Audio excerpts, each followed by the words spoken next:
Virgílio Macedo. Obrigado, Sr. Presidente, Sr. Ministro da Economia, Sr. Secretário de Estado. Sr. Ministro, o Sr. Ministro é Ministro da Economia e, efetivamente, na economia isto não está a correr nada bem. Não está a correr nada bem porque as estimativas de crescimento económico do nosso país são inferiores às que existia por parte do Governo, e não é nenhuma nem duas instituições, são várias instituições que dizem isso.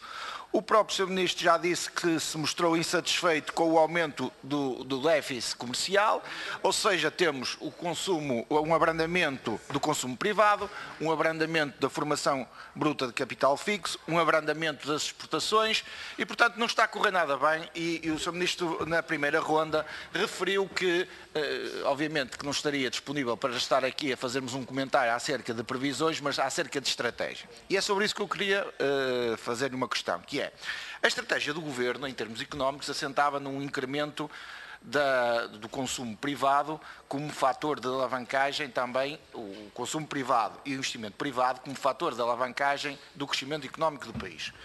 Ora, nós hoje temos que aumento de consumo privado não existe ou é diminuto. O investimento público, houve uma redução, como já foi constatado, de 5,6% entre 2015 e 2016, assumido pelo Governo.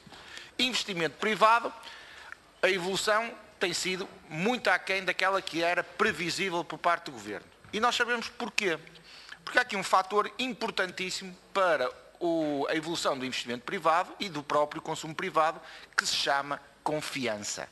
E é aqui que eu lhe queria perguntar, Sr. Ministro, como é que, se fosse um investidor, como é que poderia ter confiança no nosso país, neste momento? Em que temos o quê? Temos uma política de impostos que ninguém percebe qual é o objetivo que o Governo tem, ninguém percebe se em julho, ou em setembro, ou em dezembro, quando é que irá passar, ou se irá haver 35 horas de trabalho, ninguém percebe se o salário mínimo nacional continuará a ser fixado pelo Governo ou não, em sede de concertação social, como deve ser, a solução política. Permanentemente existe divergências de discurso entre as várias forças partidárias que suportam o Governo, existem riscos orçamentais assumidos, reversões feitas sem qualquer estratégia. Ora, como é que é possível haver confiança no nosso país, no sentido de haver investimento e no sentido de potenciar esse crescimento económico? E porque, efetivamente, existem aqui algumas contradições. E começa a ser visível que, num futuro muito próximo, infelizmente, o Governo, se calhar, vai optar por aumentar a taxa de IVA. E isso causa logo aqui uma estranheza que é, por um lado, o Governo não diz que sim nem que não, existe partidos que apoiam o Governo que são contra esse aumento de IVA e a questão é, qual vai ser o efeito no crescimento económico se concretizar esse aumento da taxa de IVA? Ou seja, estou a fazer, Sr. Ministro, uma pergunta muito simples. Se houver essa necessidade de aumentar a taxa normal do IVA, qual é que irá ser a consequência em termos de crescimento económico? Essa era a primeira questão que eu tinha para realizar. A segunda questão tinha a ver com esta enorme atrapalhada relativamente ao ISP.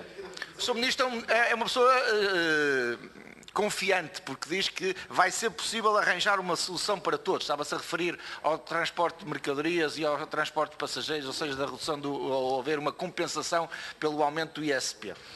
E a pergunta que eu lhe queria colocar, Sr. Ministro, é se acha execuível aquilo que veio a público nos últimos dias, de haver uma diferenciação positiva relativamente a alguns concelhos limítrofes do nosso país,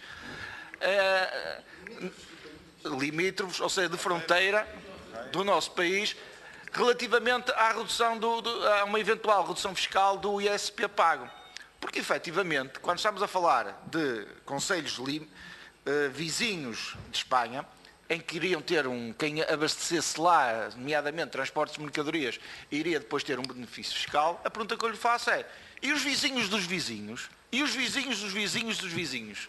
Vai haver aqui portugueses de primeira, portugueses de segunda, empresas de transportes de mercadorias de primeira, empresas de transporte de mercadorias de segunda, empresas de transportes de passageiros de primeira, empresas de transportes de passageiros de segunda. Esta é inacreditável, esta pseudo-solução. Eu não percebo esta solução que possa ser equacionada por parte do Governo. Como é possível equacionar-se, ter-se um tratamento diferencial entre agentes económicos do próprio país? E isto, eu, enquanto Ministro da Economia, gostava de saber também se é mais um fator ou não que não contribui nada para a confiança do investimento privado, que é fundamental para o crescimento económico do nosso país. Obrigado pela declaração, Presidente.